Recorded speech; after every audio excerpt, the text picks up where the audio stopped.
दोस्तों, अफ्रीका के एक म्यूजियम में पड़ी इस बंदर की खोपड़ी को देखो। आखिर इस बंदर की खोपड़ी को म्यूजियम में क्यों रखा गया है, इसके पीछे की सच्चाई को जानकर आप लोगों के भी होश उड़ जाएंगे। आज मैं आप लोगों को एक ऐसे लंगूर की कहानी सुनाने जा रहा हूँ जहाँ ट्रेन में सफर करने वाले न जाने कितने ही लोगों की जान एक लंगूर के हाथ में थी। पर हैरान कर देने वाली बात तो यह है कि सब लोगों को ये बात पता थी और उस लंगूर को बकायदा सैलरी भी दी जाती थी। हम उस समय की बात कर रहे हैं जब टेक्नोलॉजी काफी ज्यादा कमजोर थी। ट्रेन के ड्राइवर को ट्रेन रोकने, चलने और ट्रैक बदलने के लिए सिग्नल दिखाए जाते थे। हम उस समय की बात कर रहे हैं जब कोई भी रेडियो नहीं होता था, यानी कि वॉकी टॉकी, और उस समय ट्रेन इतना शोर मचाती थी कि आप चिल्लाकर भी ट्रेन के ड्राइवर से बात तक नहीं कर सकते थे। वैसे ट्रेन का शोर तो आज भी उतना ही होता है कि आप ट्रेन के ड्राइवर से चिल्लाकर बात तक नहीं कर सकते। और पहले के समय में ट्रेन के ड्राइवर को इंस्ट्रक्शन देने के लिए सिग्नल का आविष्कार किया गया। आज के समय में तो ट्रेन के ड्राइवर को इंस्ट्रक्शन देने के लिए बहुत सारी चीजें हैं, जैसे कि जीपीएस, रेडियो, लेकिन उस समय ऐसा कुछ भी नहीं हुआ करता था। शुरुआत में लालटेन और हाथों के इशारों से ट्रेन के ड्राइवर को इंस्ट्रक्शन दिए जाते थे,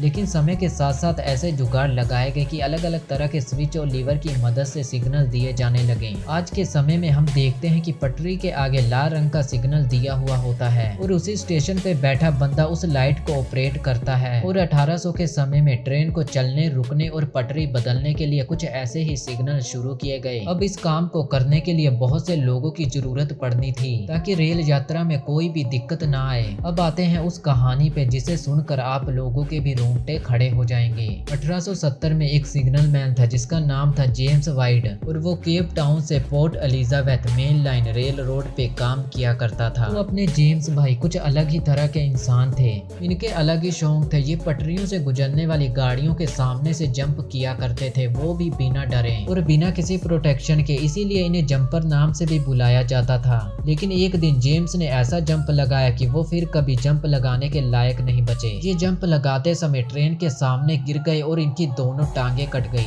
लेकिन अपने जेम्स भाई बड़े ही हिम्मत वाले थे। इन्होंने लकड़ी की टांगे लगवाई और वापस काम पे आना शुरू कर दिया। हाँ, बस इन्होंने अब जंप लगाना बंद कर दिया था। एक दिन अपने जेम्स भाई ने एक घोड़ा गाड़ी देखी जिसे एक लंगूर चला रहा था, क्योंकि उस लंगूर को ट्रेनिंग दी गई थी। और एक टेस्ट में ये भी प्रूफ हुआ है कि लंगूर याद कर सकते हैं और अपनी ही भाषा में बात भी करते हैं। और एक स्टडी तो ये भी कहती है कि ये गिनती भी कर सकते हैं। अब अपने जेम्स भाई ने घोड़ा गाड़ी वाले के पैर पकड़ लिए और उस लंगूर को लेकर ही माना। और तभी बनी एक महान जोड़ी जिसे जंपर जैक के नाम से जाना जाता है। जी हाँ, आप सही समझे, उस लंगूर का नाम जैक था। लेकिन घोड़ा गाड़ी वाले ने जेम्स को ये बताया कि ये लंगूर तभी काम करेगा जब इसे रात को शराब मिलेगी। ये बात सुनने के बाद तो मुझे पूरा विश्वास हो गया कि हम इंसान इन्हीं से बने हैं। इसके बाद अपने जंपर भाई साहब ने जैक को ट्रेनिंग देनी शुरू की। वो जैक को इशारों की भाषा में समझाता था कि कौन सा लीवर कब खींचना है। फिर धीरे धीरे जैक ने भी अपने ही आप समझना शुरू कर दिया कि कब ट्रेन आने वाली है और कब कौन सा लीवर खींचना है।